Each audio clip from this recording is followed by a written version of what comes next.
another super amazing founder who happens to also be a professor based out of Stanford University.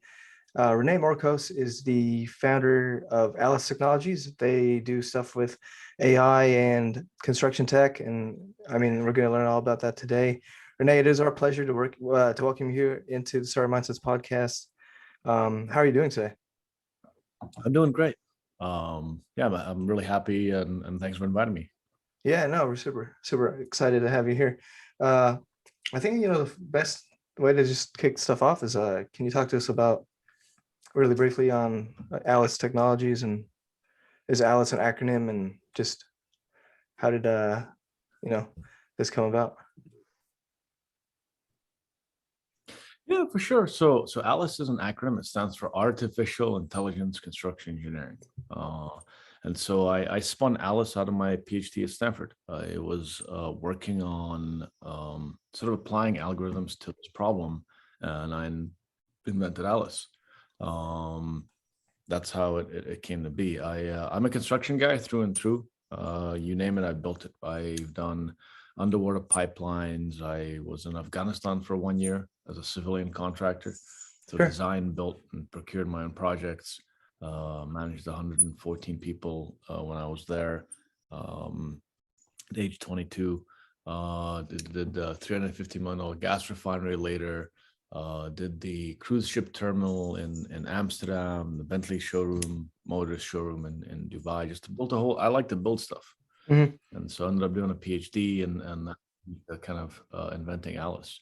That's how it came to be. Right. What's the underlying tech behind the company? Is it like an algorithm that optimizes software for the user who tries to plan out construction projects, or what is the bread and butter there? Oh, sorry. Did that cut off? Earl, are you getting some trouble in the audio? Yeah. There's some audio things, but maybe Dan's asking, like, how did it come to be? What does Alex exactly do? Is it AI kind of to optimize resources, right? Is that kind of what it is? Yeah. So basically, Alice is a generative construction simulator, which is maybe a mouthful, but I'll explain exactly what that means. And so basically today you've got about $12.7 trillion of construction that happens every year on our planet. And the way it's done today is manual, right? You manually sort of create a schedule, manually optimize it, manually reschedule it. Like, it's a very manual process to create or to manage construction projects.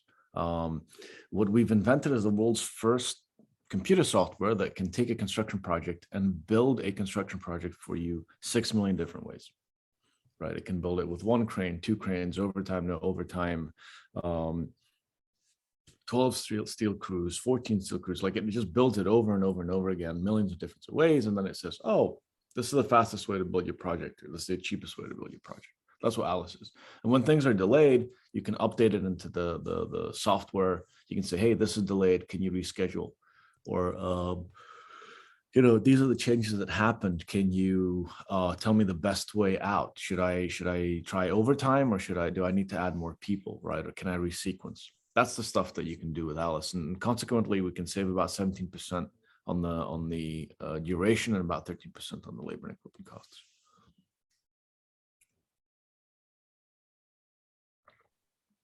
Wow. No, I think that's really cool. Yeah, I mean, I think, is it more of like, because it feels like a simulation tool, right? Is it a simulation tool, or does it kind of like a software as a service where people pay, and then you also take over, let's say, the project management tool, so that the simulation gets kind of ported and people can. Well, like, both of those statements are true, right? It is a simulation, right? The difference is that it's not, a static simulation. It's not like it simulates one construction, right, or one way to build it. It's dynamic, so it redoes it over and over and over again. In the course of an afternoon, you can generate about, call it 600 million different ways to build a project. Wow. All of them valid. And so if you have 600 million ways to build something, and for each one you're calculating cost and duration, and each one is valid, you can start seeing how much efficiency you can squeeze out of the system, right? It is a software as a service, right? It is a B2B cloud-based solution, and it is a simulation. I just emphasize that it's not a, I guess it's not a static simulation, right? Because that's where the generative part comes in. That's why we call it generative simulation.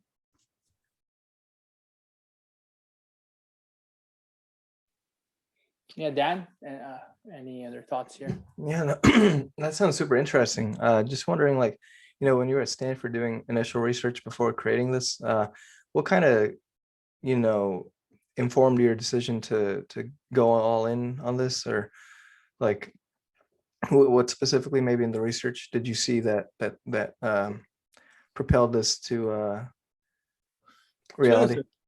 Yeah, it's a great question. I think that like my Thanks. stuff, I go all in on anything I do. Mhm. Right. So that's kind of the interesting thing about it is that for me, like I thought to myself, okay, if I'm going to do a PhD, I'm going to do a PhD in something that's, quote, useful. Right. So what does that mean? So I thought to myself, well, if I do a PhD, I'm going to do it on something that, is going to solve some problem for somebody somewhere. Right. It shouldn't be just some kind of, I spent 5 years thinking about something. Look, it's a really cool, neat idea. Right. So to me, the biggest problem in construction is scheduling, right? Is like, how do you build a darn thing in the first place, right? What are the sequence of steps, right? The way you do that, right, with Alice is that you, or when I started researching this, right, this was the kind of the crux of construction was scheduling, right? And so, that's why I picked the topic.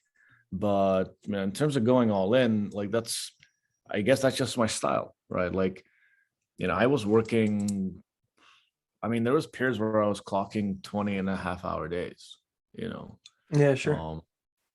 So yeah, I guess like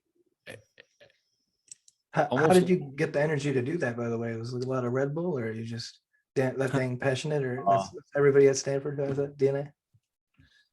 No, I think that like the thing that you learn about Stanford is there's actually lots of ways to succeed. Yeah. There's people at different styles. Like some people are extremely organized, diligent, and they're doing 8 hours a day, right? And that's great. I don't have anything against it. I think everybody's got to pick their own way of doing things. For me, I picked something really, really big. I would really pour my life into it. I think that it kind of like, I think it solves a whole bunch of interesting problems in the sense that when you're really spending like all day working and all night working on something, you start to really care about it a lot. Mm-hmm. Right. Yeah. So to answer your question, like, how do you start working on something, 20 hours a day? It's not something that happens like overnight. You've got to ramp into it. And for me, the key thing that you're looking for is concentration span. And see, brain is a muscle, just like really any other muscle, right? When you're not using your head a lot, even me, like if I, take a break or I'm not really engaged in my research or whatever it is, like when I come back to it, I've had times where my concentration span was sub 5 minutes. Sure. The truth is that what I would do is I would just sort of look every time your brain, the way your brain works is it plays tricks on you. And so you want to, you're like, oh, I got to clean my room, or I got to clean the house, or I got to do these chores, or, like get distracted, right? And that's your brain trying to, get out of doing extra work. And so if you just tell yourself, okay, I'll do another 5 minutes.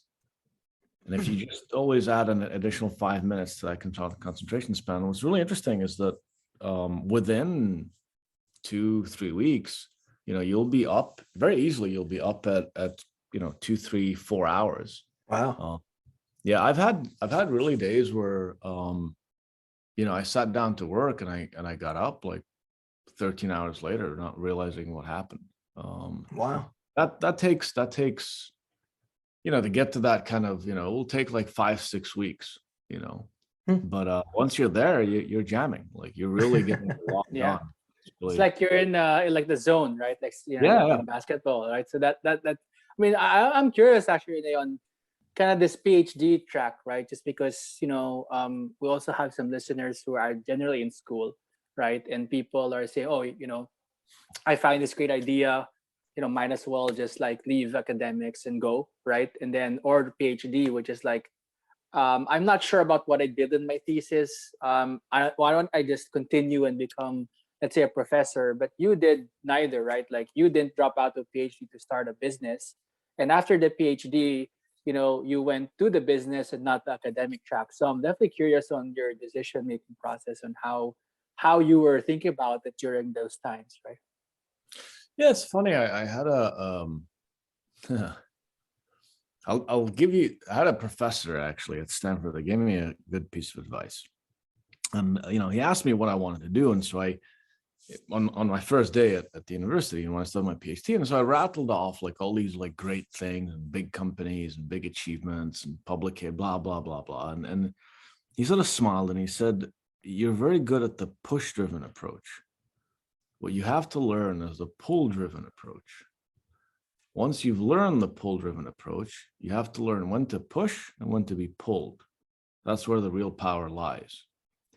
So the reason I'm explaining this is that there's two ways to do something. You're either like hacking like crazy at it, right? Which most people think like is the way to get something done, right? But there's another way, which is sometimes you're like, well, let the world tell me where I should go.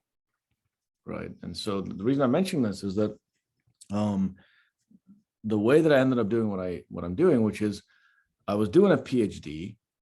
And what was really interesting is that at one point I sort of had this like moment, right, where I was like working 24/7 and in the zone and so on and so forth. And I had this moment where I was like, hey, I really like what I'm doing. Right. Like I'm paying such a high price for doing it. Right. Because it's so many hours per day. Right. That it's not really worth this title at the end of the day. Right. Or it's not worth whatever the heck it is that's going to get offered to me for having a PhD. And so I should either quit. Right. Or realize that I'm doing this just because I want to do it. There's no other reason to do it. And the reason I say that is that, like, for me, I didn't think that the PhD was going to lead into a company, which is kind of interesting. I just, the pattern for me is I really just put everything I had into doing what I was doing. Like, to me, sure. finding the edge of where I would break, right, was what was driving me.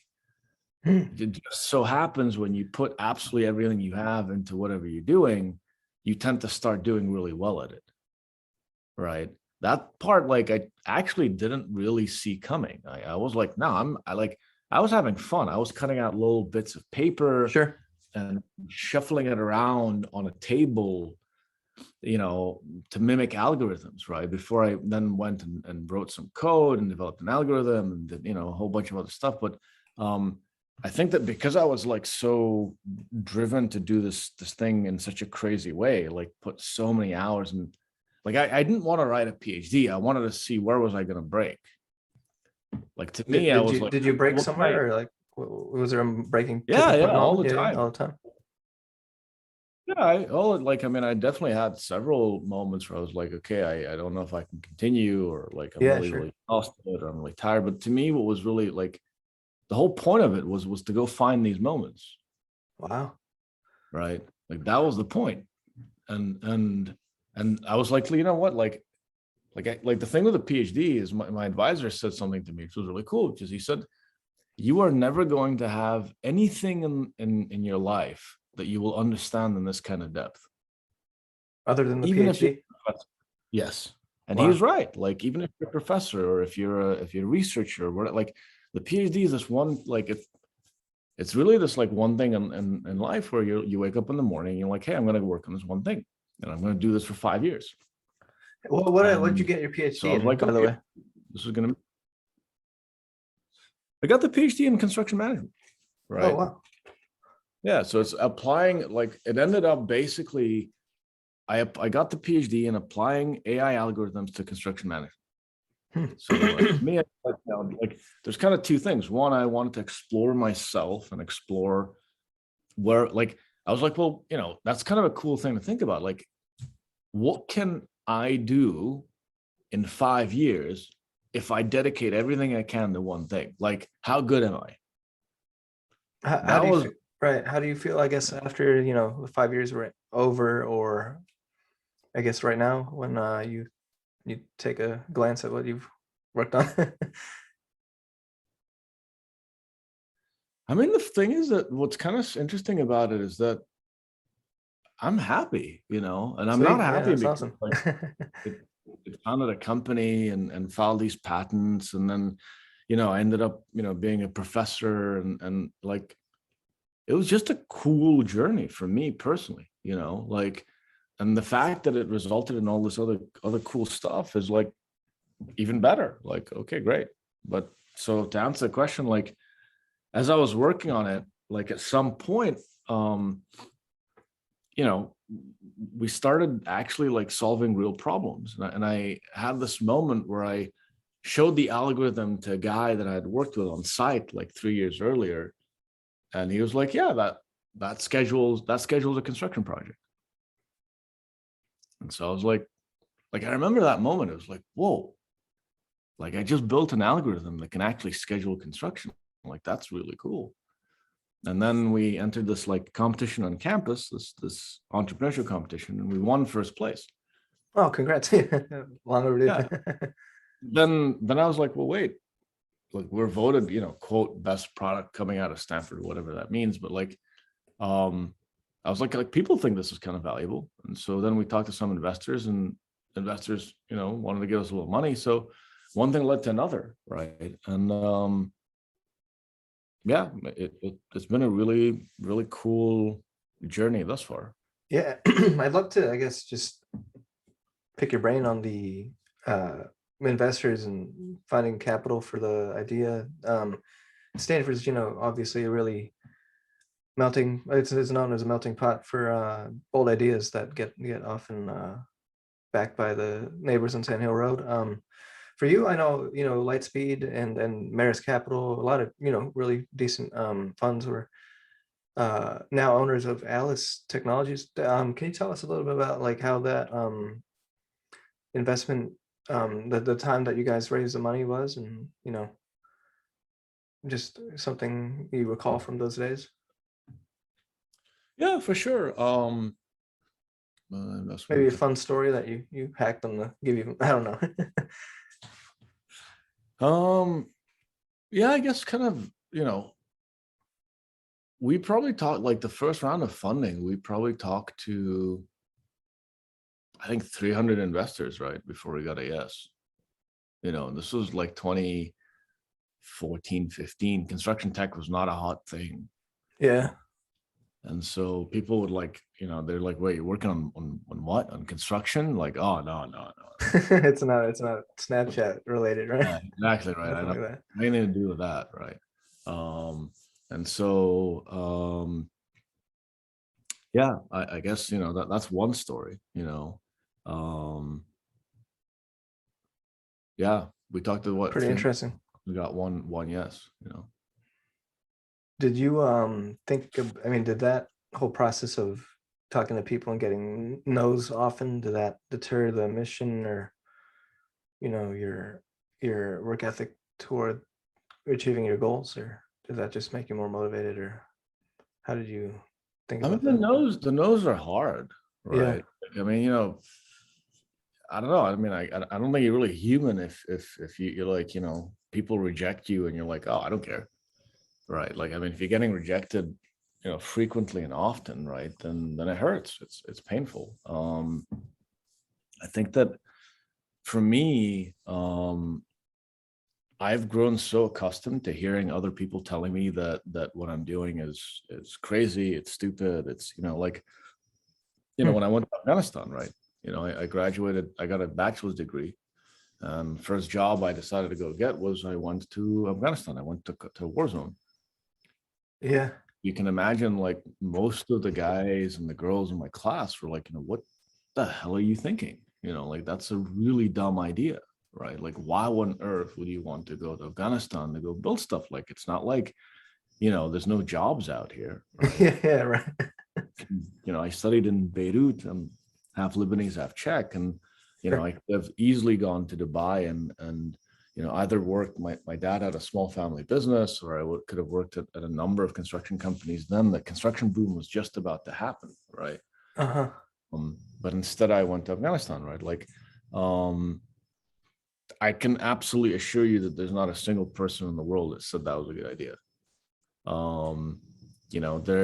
Then I said, hey, I'm gonna go get a PhD, right? And like everyone was like, in construction, like, why would you want to get a PhD? That's the dumbest thing I've ever heard. Yeah, I have a friend whose dad and his whole family's like they're in construction, and I think like there's a lot of negative perception around the space. Just for some reason, it's like, you don't need to be too smart, or anyone can do this, or you know what I mean. But yeah, I think you definitely have an alternative approach here, and I think that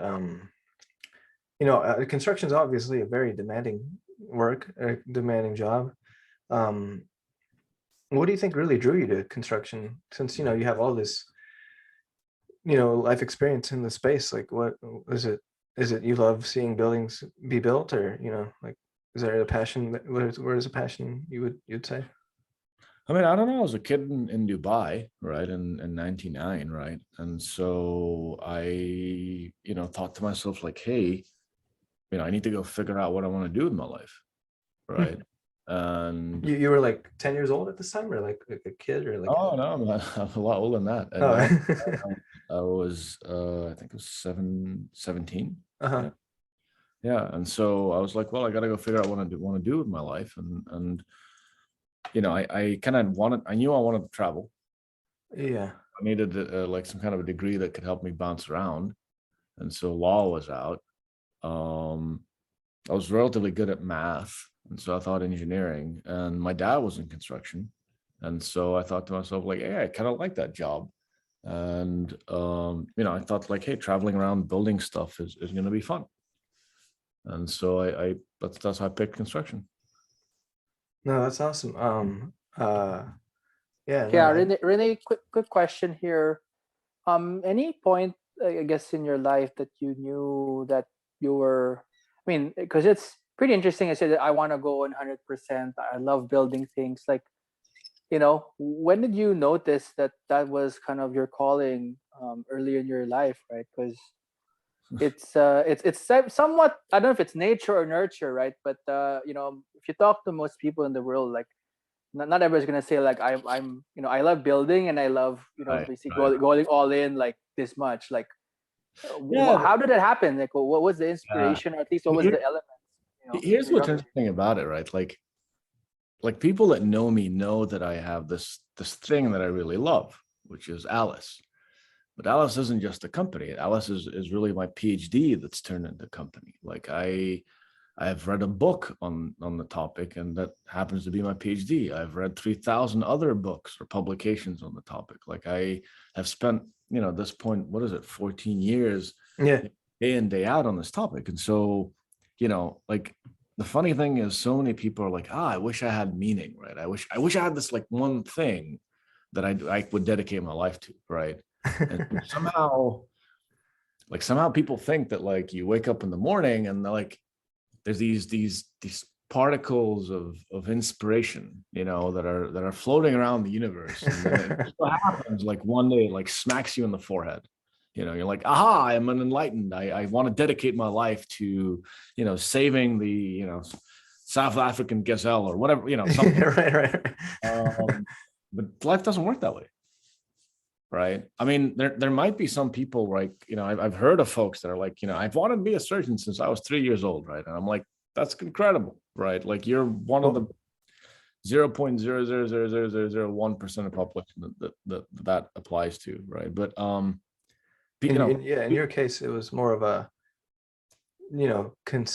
constant, nailing the hammer into the nail kind of thing. Well, I think that, like, everybody's like, oh, do what you love, right? And you kind of read all these blogs, but here's the issue, right? Like, our current society, like, the metric that I look for is look at the effort, right, required to, input something, process, and output, right? And our society, as a race, we're inherently, I don't want to say the term lazy. I think efficient is a better way to view it. But Yeah, everything around us is pushing towards lower and lower amounts of effort.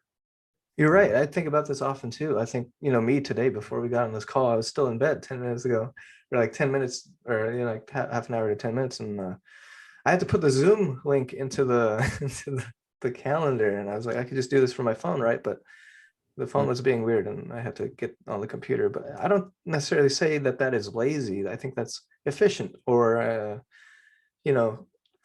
different style of doing things, not necessarily, has to have a But the definition. issue with that is that if you look at the head of Facebook growth, that gave a talk at the GSB, the Stanford Graduate School of Business, Uh-huh. maybe 5 years ago at this point. But he said, I truly regret the short dopamine cycles we have unleashed upon the world.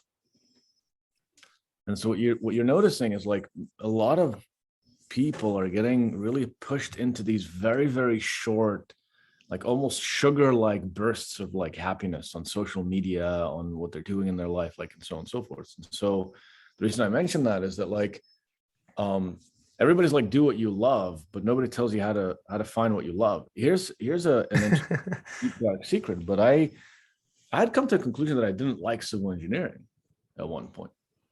I was like, I'll do, I'll do something else, right? But the interesting thing about the PhD was that here's a hint: if you do something for 15,000 hours, you are going to fall in love with it. Can that be applied to? I'm pretty sure anything? Anything. Everything, huh? Yeah, I'm pretty darn certain. Like the truth of the matter is that here's how I think it works, right? And this is coming from a guy that was like, oh man, I gotta find something other than civil engineering, and then suddenly, 14 years later, I'm like, man, this is amazing, right? But here's the thing, right? If you look at construction, you're like, construction, like why, it's boring. But like someone like me, you've spent so much time looking at the intricacies of it. Mm-hmm. Like, think of a woodworker, right? Like you and me, you look at a piece of wood as a piece of wood. You look at another piece of wood that, just maybe different size, right? But someone that's been working with wood for 20 years, like they look at it and they go, they understand the moisture that's captured in it. They look at the grain of the wood, the knots. They start to quickly understand what they can, is it a shelf, a tabletop? Yeah.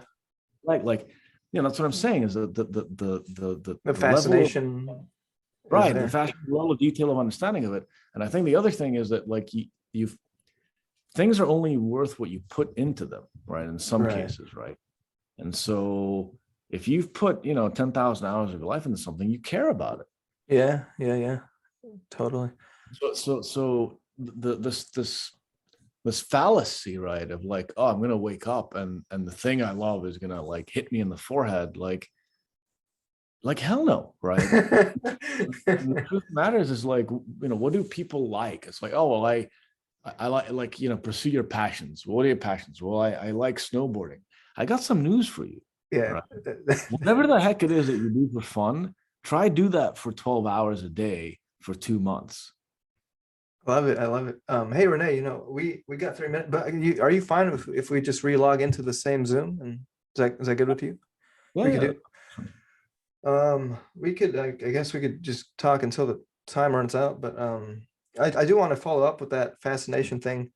For you, I mean, me, I guess with my personal background, I have an English degree, right? So I read a lot of boring books, not just Shakespeare, but but pockets of the major were definitely fascinating to me. And then I was like, wow, I was able to spend 4 years or 2 years focusing on a specific, what do you say, specific, field of study. For you, do you think like the route where it wasn't just focused on learning, not the non-education route necessarily, like the more creative business route, did you find that more enjoyable than being a PhD student? or just how do you, I mean, I wouldn't want to make you compare, but like, how do you talk about that time? I'm maybe a rare breed, but I think that schooling, going to school is a good thing. I personally, I don't have I was not born definitely with the natural discipline to go out. There are people, and I'm really blown away by them. I know several of my friends that, are self-educated, right? And they really they've read books and they've taken courses and they can talk to you about quantum mechanics and, they really really self-educated, right? Um, I don't have that. I don't have that gene, right? To me, being in an environment that is pushing me to discipline myself to learn what I need to learn in a structured sort of, format is what I needed. In terms of, education in a lot of cases, huh?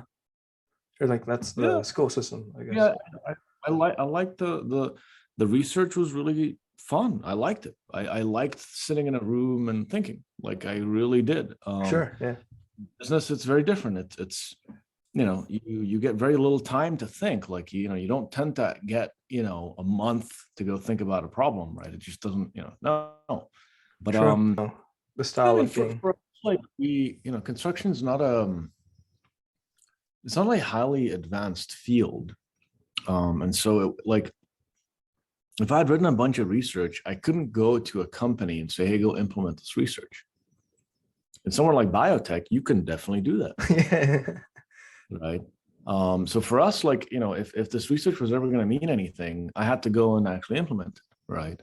But I think people get too hung up on this, founding a company and Having ultra just be really success at good, first. just be really, really good at whatever the hell it is that you're doing. Right. If you're a software developer, be the best damn software developer there is. If you're a product designer, be the best product designer there is. Right. Like for me, I like to push the edge. I like to push the boundary. I like to push the limits of what I'm doing. And that, to be clear, I know that it takes thousands and thousands of hours to get to that edge. Right. And so, I've met designers, right, where, when you talk to them, you go to their house, you suddenly see all these books on design, and they're really pushing the boundary of it, and they're having fun. Right. And I think to me, the way it worked out was I was doing research and that research started to have real world applications. And then I knew that if there wasn't anybody I could give the research to that could go and implement it. So I went and did it myself. Right. But the research was fun. Right. I really I wouldn't mind being a professor, right? And being a CEO and a founder is fun, right? Sure, yeah. I've got a buddy of mine that we founded the company at roughly the same time, and he's now a co-founder, and he's not the CEO, right? He's now a head of product, right? And I think that's fun too. Yeah. I think people over rotate on oh, I've got to go. The only way I'm ever going to be happy is if I go and found a company and it's successful, right? And you're really setting yourself up for a lot of pain if that's what you're thinking. Yeah, no, I think you got a valid argument there for sure. I think I mean a lot of the space, or I guess the traditional Silicon Valley idea is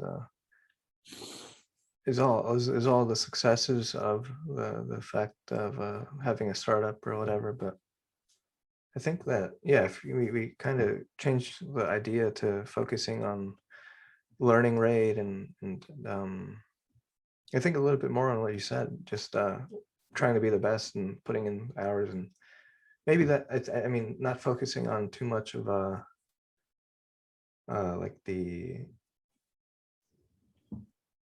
it's kind of hard to put into words, but in terms of the I know. in terms of putting into the outcome instead of just the process, which is what we weren't trained to think of, right? Because school probably brought everyone up to think about the outcome. I don't care how I get the A, as long as I get the A that gets me a degree, that gets me a job, that gets me. But I think in this field of entrepreneurship and business, where you have experimentation as the main kind of ingredient or main kind of objective that experimentation should be championed, other than business growth, although you do need both, which is quite the marvel or whatever. Rene, yeah, so thanks for saying that. I think coming towards an ending point, or near the end, that's did true. want to Maybe. ask you one question about being with Oh, sure. Go ahead, Dan. what is it like? You've been a student so much, we get the real sense that you've really devoted a lot of your life to learning. Can you talk to us about being a teacher, and I mean a professor, to really a lot of bright students? I really like it. I think it's the biggest difference, I think, between like teaching and business is that, in business, it seems like everything's on fire and everybody's yelling at you, right? Whereas in teaching, everybody's listening to you. Nice, welcome change. So yeah, that's kind of, I think that the biggest difference about it, I think that, you've got to ask yourself, like, what's the impact that you're going to have, right? And once again, we live in this world that like over rotates on entrepreneurship, like as being the only thing that's worth, doing that, and maybe it gets because I live in Silicon Valley, right? But, there's a lot of great, I watch the Nobel Prizes, right? Every year, right? Or I read, what the inventions were coming out of it. I was a subscriber to Nature, right? The journal, right? Like there's a lot of, incredible ways that you can impact the world. For me, the teaching and the research, right, is like, these documents that I produced on formalizing construction as an AI algorithm, or formalizing construction constraints as generalized scheduling constraints, or realizing the limitations of the critical path method and those kind of things. Like I'm fairly confident that, there'll be somebody that'll pick these documents up 20 years after I'm gone. Sure. And I'm confident that it will not be, a New York Times bestseller, right? There'll be, 5-6 people over the course of a year, they'll pick them up and dust them off and read them and be like, oh, that's kind of cool. Like that guy did some cool work, right? And so, yeah, I think that's kind of what attracts me to it, right? For sure. Yeah, great. So maybe Renee, as Dan mentioned, we always end this podcast with our 2 or 3 major questions, but I'll just put it up to you now. Maybe first question, what advice would you give your 20-year-old self, knowing what you know now in building a startup? What advice would I give to my 20-year-old self? I think that I guess I would say 2 things. One is that a hunch that I had, which is, not to listen to everybody else, right, is the right hunch, right? Because it really resulted in a lot of internal stress. And I think when I look back at it, I wish I had spent a little more time enjoying it, like especially when I was younger, I was a lot more exactly what you were saying, Dan, which was like outcome based, right? Like, Yeah. I've got to succeed at this thing, and if I don't succeed, I'm like a total loser, and no one's ever gonna like me, right? Like, now that I look back at it, I'm like, man, like, if you had spent more time enjoying what you were doing, you would have still ended up where you ended up, but you would have maybe had a little more fun doing it. So I That's love awesome. that. Yeah. Maybe my last question before I turn over to Dan is, if you had to summarize your own personal startup mindset in one maximum 2 sentences, what would it be? it's just pushing the edge, right? Brutal dedication, like put absolutely everything you have into the thing you're doing and see where it goes, right? Yeah, Like, no, I love it. and the cool thing is that you will forget about the whole world, right? Because you're so like working on this one thing, and then like forget about everybody else, and then just like it's really cool because like as if you're doing one thing like 18 hours a day, 7 days a week, like really cool stuff starts to happen at some point, Yeah, no, I dig that answer, Renee. That's uh something that I'm going to try to apply, and hopefully we get a lot of views on this, so we'll get those people to apply it too. I think that'd be awesome. But fantastic conversation today. Definitely enjoyed a lot of what you've said, and just hearing your A to Z journey, as well as what it's like being a professor, and as well as being a CEO and startup founder. It's a unique blend that you don't often find. So if people are in the construction space or in the tech space and want to see what they can, how they can, I guess, learn about Alice Technologies, or I guess maybe read some of your research, how do they get to do that, or what's the best way for That's them? crazy. Just get on alicetechnologies.com. Sweet. Makes sense. Well, Rene, thanks so much for coming on the show, man. It's been an honor. Yeah, it's really been great to talk to you, Dan and Earl. Thanks for inviting me. And yeah, really excited to be here. Thank you. Thank you. Thanks, Rene.